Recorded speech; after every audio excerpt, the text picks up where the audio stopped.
जी अस्सलाम वालेकुम स्टूडेंट्स, मैं हूं आपका ट्यूटर मोहम्मद यासिर। जी स्टूडेंट्स, हम सेकंड ईयर की मैथ्स चैप्टर 7 एक्सरसाइज 7.2 कर रहे हैं। तो क्वेश्चन नंबर 3 हमने आज स्टार्ट करना है। क्वेश्चन नंबर 3 में है find the magnitude of vector v and right the direction cosine of v।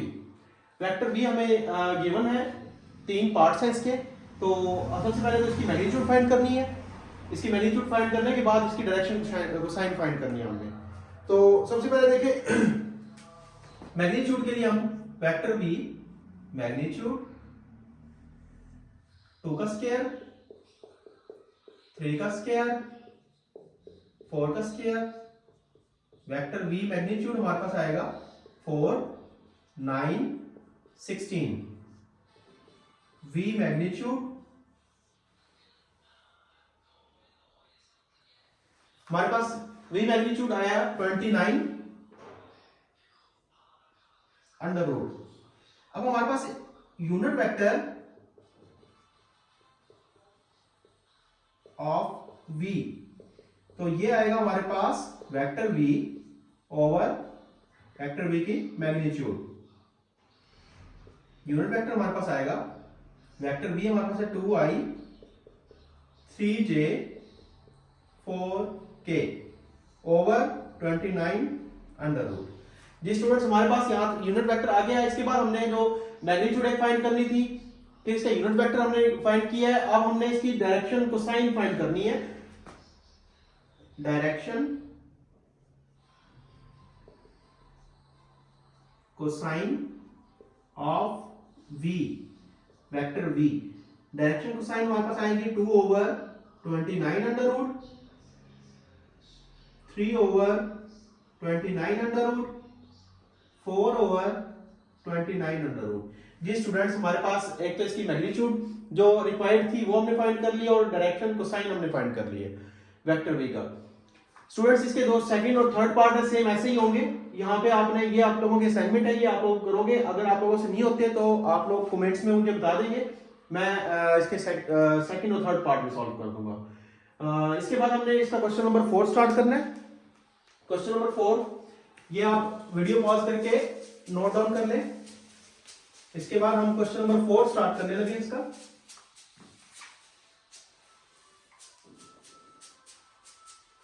Question number 4 में हमें जो वैल्यू गिवन है वो मैं लिख देता हूं अभी। जी क्वेश्चन नंबर 4 में है हमारे पास find value alpha, find alpha so that alpha i alpha plus 1j 2k is equals to 3। जी स्टूडेंट्स, हमारे पास ये वैल्यू गिवन है क्वेश्चन नंबर 4 की। सबसे पहले देखें, हम इसको सॉल्व करने के लिए हमें अल्फा फाइंड करना है, तो इसकी मैग्नीट्यूड वो लेंगे alpha i alpha plus 1j 2k। जब इसका मॉड हम खत्म करेंगे तो ये आ जाएगा हमारे पास अल्फा का स्क्वायर, अल्फा प्लस 1 का स्क्वायर, 2 का स्क्वायर अंडर रूट, और ये हमारे पास आएगा 3। जी स्टूडेंट, हमने स्क्वायर रूट खत्म करने के लिए हम बोथ साइड पे स्क्वायर लेंगे।